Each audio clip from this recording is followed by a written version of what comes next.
We're live. Hey everybody, how are you doing? For those of you that don't know, I'm Christine Danchuk and this is Frank Korea, and we are here every Friday at 1 o'clock to help you with your tech questions or any concerns or things you have going on with your car, any issues that you need help with. Just go ahead and in the comment section, go ahead and just type in your question and we can help you out. All right guys, so right now Frank is going to go over some fur channels here.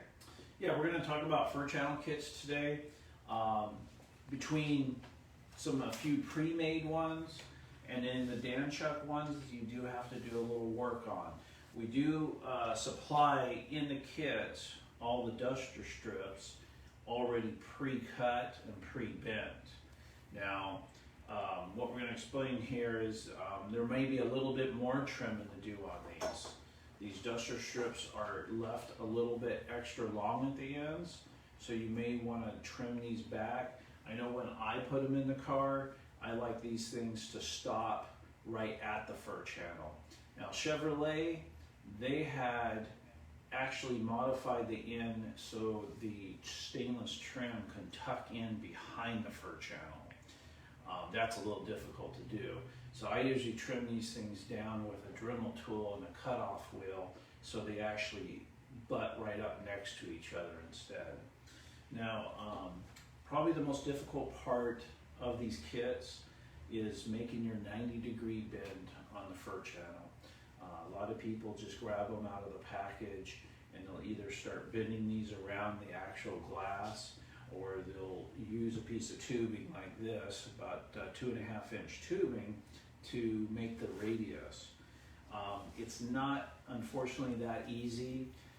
First thing you have to do is make sure that the fur channel stainless trim actually is allowed to slide off the end of the channel.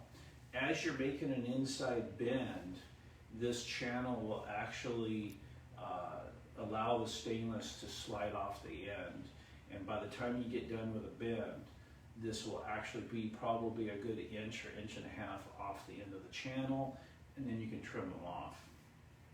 So what we're going to do here today is try to duplicate one of these pre-done ones. Now these pre-made ones, they are nice.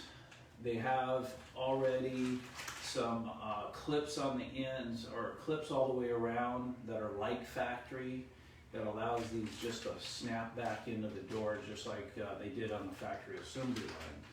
And they also do already have the lower channel at the other end that ties it into the bottom of the door, which we sell separately if yours are rusted out.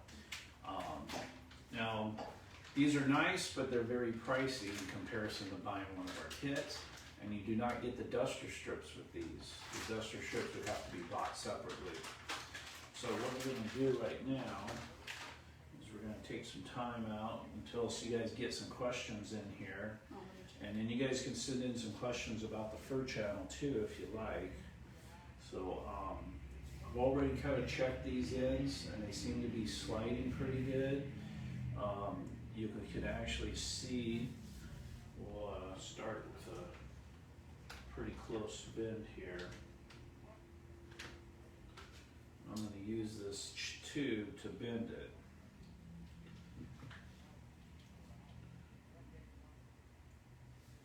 Does it bend pretty easily, or is that hard to do it like that? Yeah, it's bendable by hand. Oh yeah, okay, so it's not as, it looked really sturdy, but you can, yeah, it's not that. It's gonna bend. Now the thing with this here is when you start bending this, this is gonna wanna curl up on you, and you're gonna have to kind of straighten it out. You don't want this thing to bunch up, because if this bunches up and this trim doesn't slide off, like it is here, it'll actually start popping off the channel and you'll end up ruining the piece. So I'm going to actually just do this here. It's going to take a few minutes. Take your time, because we're waiting on questions, you guys. We're only here for a half hour, so anything you need help with, let us know. So you do got to take your time. This is not going to be bent in one big swoop around the tube. This has to be done a little at a time. making sure that it's going to slide off the end of the channel. You said bunching, that it might bunch, but it doesn't seem like it. It is because you're way Well, you're as I'm holding it. straightening it, yeah. Oh, I see. So if I just keep bending this thing, it sometimes will curl up the opposite direction.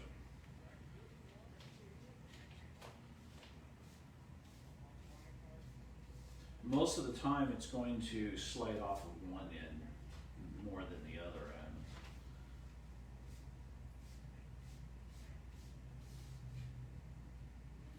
Now you can use the door as your template. So sometimes I'll take this tube and I'll wrap it in a towel and I'll stick this, especially on a sedan, it's real easy on the door.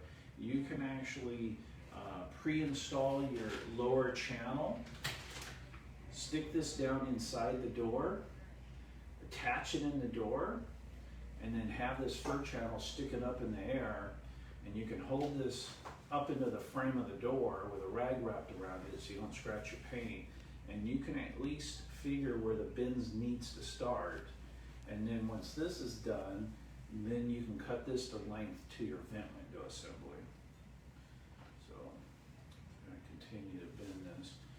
Now, this tube usually makes a perfect radius to the door, and I don't have to usually mess around with it too much after it's done.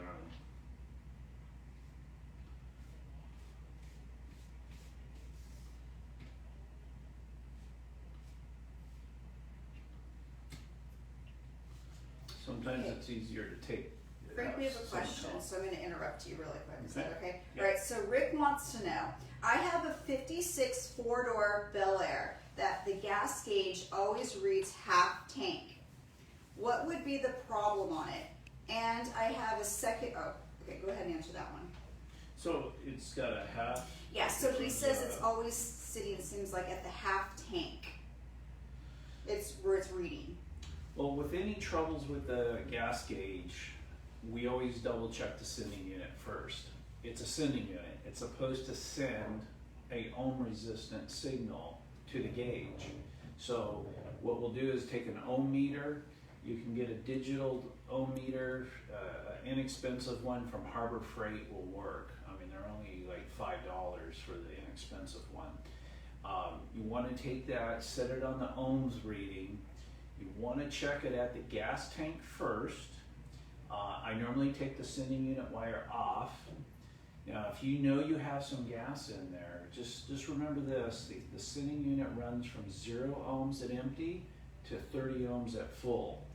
When you are reading it, if you know you have, let's say a half a tank of gas, that is going to be 15 ohms on the sending unit.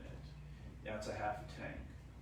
So if you get 15 ohms out of the sending unit, and then you put the wire back on, and you go all the way to the other end of the wire, which is at the dash, where it connects, disconnect it from the gauge.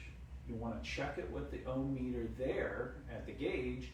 Make sure you're getting the same ohm reading, or at least quite close to the 15 ohms. Now, if you're getting a 15 ohms, which is a half a tank, you may have to empty the tank and see if it drops down to 0 ohms. Now, a float that has a hole in it is going to read about 2 or 3 ohms. I mean, it's not going to be right at 0 because it's still going to be somewhat floating, but it's going to be sunk. You know, you can have a full tank of gas and it's only going to show 2 or 3 ohms. That tells you your float's full of fuel. It's sunk into the bottom of the tank. So the first place to start is at the sending unit. If you prove the sending unit is working properly, then other than connections, you want to, it could be in the gauge itself. You know, gauges usually don't go bad unless somebody hooks them up backwards. You hook a gauge backwards, you can fry, there's little fine windings in the back of the gauge that can fry. You can also check gauges.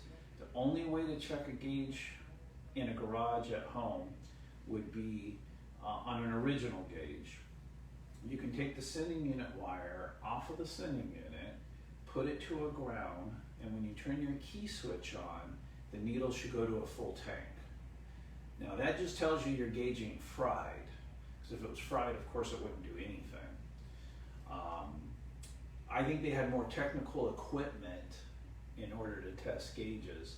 At a workbench, the only way you're going to test a gauge is if you have a good working sending unit sitting on the workbench, and you hook your gauge to a 12-volt battery or a 12-volt power supply, have everything grounded properly, then you can actually operate the float and watch your gauge work across the face.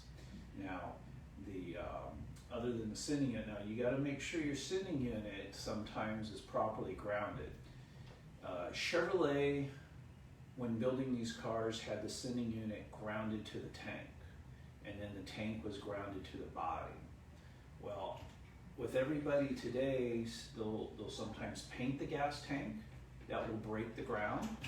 Some people will undercoat the underside of the body. That'll break the ground. So there's a lot of things that can cut the ground to the sending unit. You would want to take some simple 16 gauge wire or even 18 gauge wire, and you need to run a ground from one of the 5 mounting screws over to a body ground or the frame.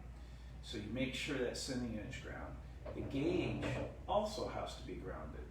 I've had people take their cars out of body shops, and the dashboard has so much thick paint on it that the instrument cluster is not grounded very good to the dashboard. Well, now you have no ground to your gas gauge. So you might have to run a separate ground wire to one of the gauge screws, mounting screws, to a good ground under the dashboard. So there's a lot of technical stuff. It's not real difficult, but there is a lot of little things that could keep a gauge from working properly. Okay, Rick, I hope that helps. He also has a second question here. Do you need a proportioning valve for a 4-wheel disc brake? Technically, no.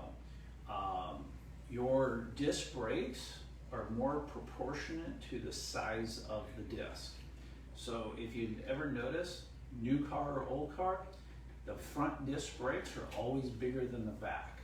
You have bigger calipers, bigger diameter rotors, giving you better stopping power, of course, than the rear. That's your proportioning. But if you feel more comfortable, you can put an adjustable proportioning valve on the rear disc just to make sure that they don't lock up too soon in comparison to the front. I guess if your front disc brakes aren't very big, you might want to put a proportioning valve. But if you're running huge brakes, 13-inch rotors, 6-piston calipers, and then you've only got a 2-piston caliper in the rear with 11 or 12-inch rotor, that front disc brake should be giving you all the extra stopping power that it should be, for working. The car should slightly dive in the front when you slam on the brakes. Okay.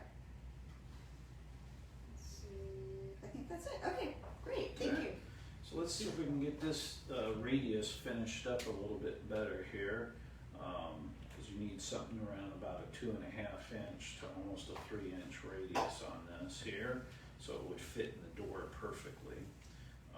So far it's coming out pretty good. I don't have the stainless trim popping off. Every once in a while you may get this channel to flare out a little bit. You can kind of smash it back in and get it more straighter. But you want to get this here about pretty close to it, like I said, a 2.5 inch radius, and it'll fit up inside the door really nice. And that's why sometimes I use the door as my template. It gets the radius started in the right place, and then it pops right into the door perfect. Now if you get the trim popping off, most likely it's because the trim is not sliding. If you don't have the trim sliding off the end, you can see here it's already at about 1 inch slid off. So you're just going to have to cut this then? Yeah, after it's all said and done, and you're going to end up trimming the whole thing probably a good inch or so off the end up against the vent window assembly. This thing here, Be straight here, we're gonna check here. We got just a little bit more radius to go on this, and it'll be just like this pre-bent one here. We get a lot of questions on these. Most time, like I said, people pull these out of the package and they just start bending them around something, and I think they bend them too fast and don't give the trim a chance to even slide off the end of the channel, or the trim could Is actually... it okay that it's bunching up right there? See how this part right here on the inside? Yeah, the fabric is Yeah. gonna Gonna do bunch that. up a little bit. It's mostly the stainless trim that you don't You're want. worried about. Yeah, because you don't, if the trim is kinked, pinched, popping off, then it's gonna look ugly on the outside of the car when this is all said and done. And that's not gonna look good. And believe me, I've seen people that, kind of just gave up and went ahead and Put it in. and just put it in, and I've seen people do it, not just one door, but might have both doors done that way.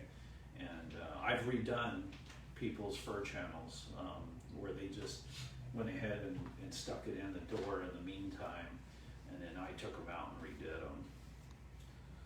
So, here.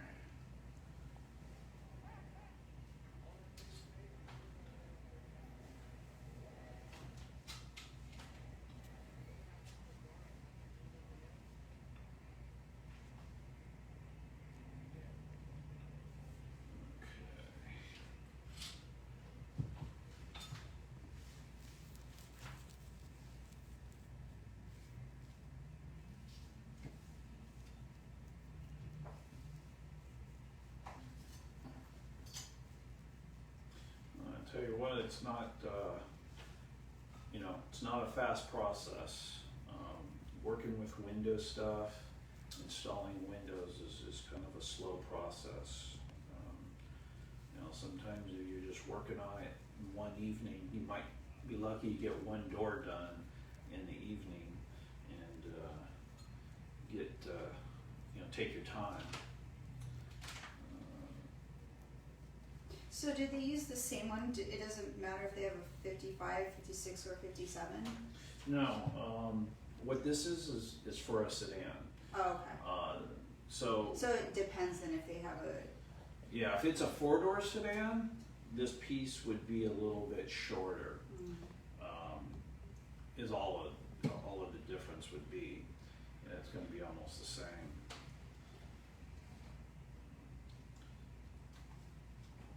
And you can also put this up into the door and kind of fit it.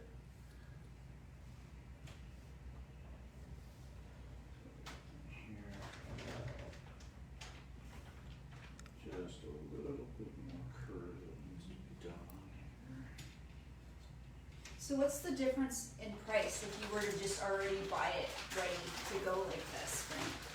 So a pair of the doors or the quarters, you're looking at, I believe they're $209.95 a pair. Okay. And so you think $209.95 for the doors, another $209.95 for the quarters. Now you're up to $420. That's pricey. And then you got to buy these fur duster strips. This is a rear quarter for a sedan. You got to buy 4 for the rear and 4 for the front. And then you got the channels for the vent windows too that needs to still be bought. So you could probably stick a good, probably over $500 into buying everything pre-done. I think our kits for a 4-window sedan, you're probably looking at, I believe they're about $149.95, I believe. Should have looked in the catalog at the price, but it's tremendously cheaper if you have time to do it yourself, of course. And then when you get done with this, you're gonna, of course, cut this off at the vent window, and then I usually put these in with weather strip adhesive. Our part number 036 3M weather strip adhesive will hold these in with no problem. You can dab a little bit of glue on the outside here, dab a little glue on the door itself, and then just stick these things in and let them dry overnight. I usually roll up the window up into the channel to hold them in place, and they'll stay in there with no problem. Now, what happens if your car channels, it says here, Will has a question, my car has the channels riveted in, how do I get them out and how do I get the new ones back in? if they're all pop riveted in, you're gonna have to drill them all out with a drill bit, which is not that hard, but I've never worked on someone's car that they pop riveted the fur channels in. I know one time I put, each one of these kits come with a bag of screws. They're number 4 screws, little self-tapping by 3/8. They're countersunk screws. They're mostly made for these duster strips. I've used on the door channels or the quarter channels, you can always put a couple up at the top just to help retain it. I don't usually put them down the side, just afraid that the glass might scrape on the top of the screw.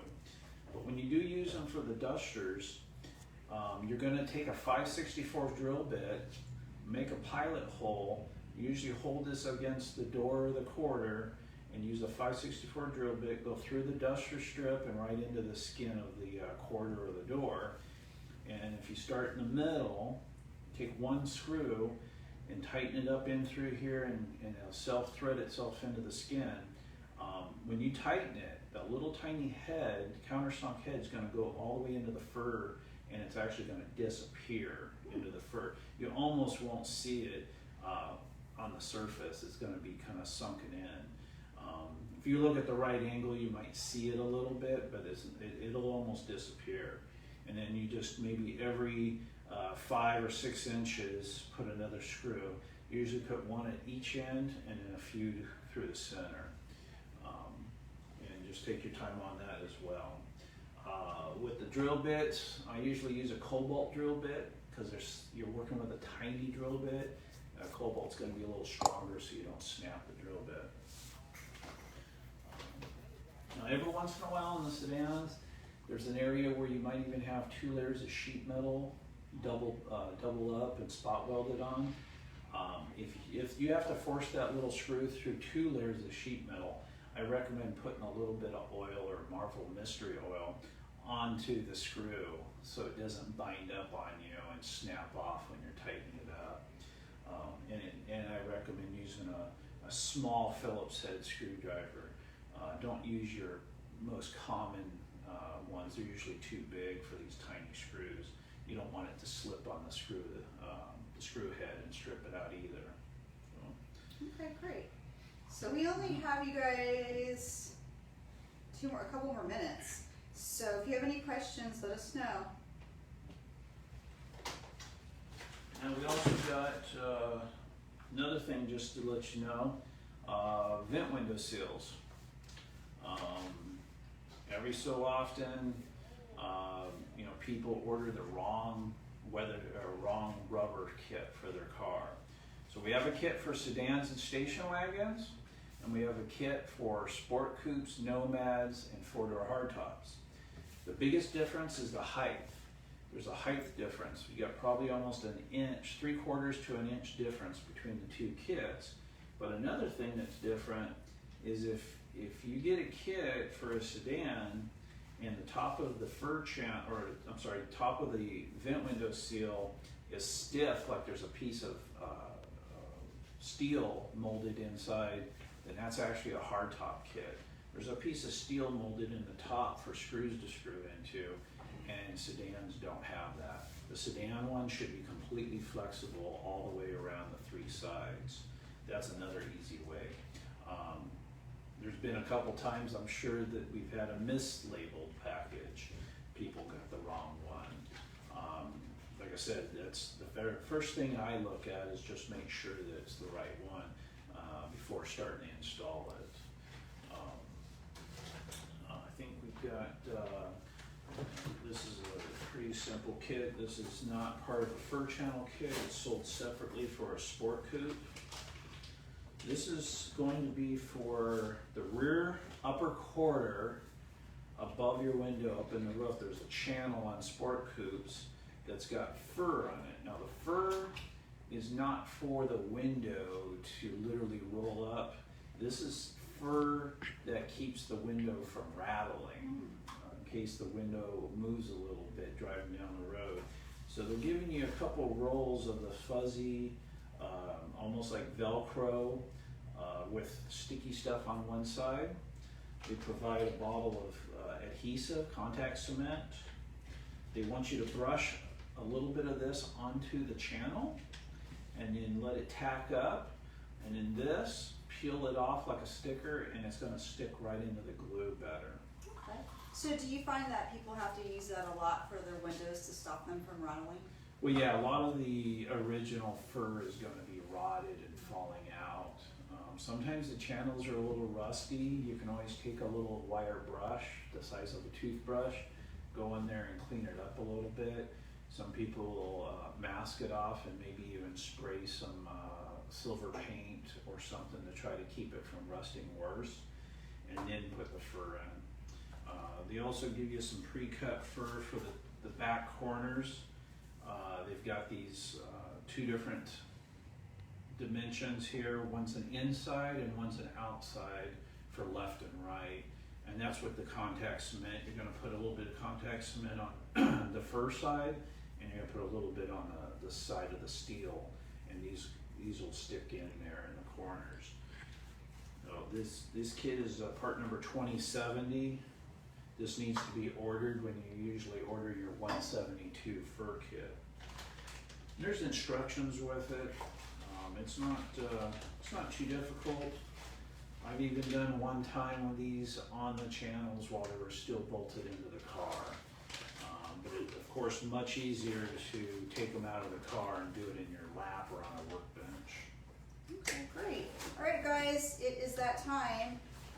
It looks like we don't have any other questions coming through. We did have, how hard, I can't really understand this, how hard is making a car vent window?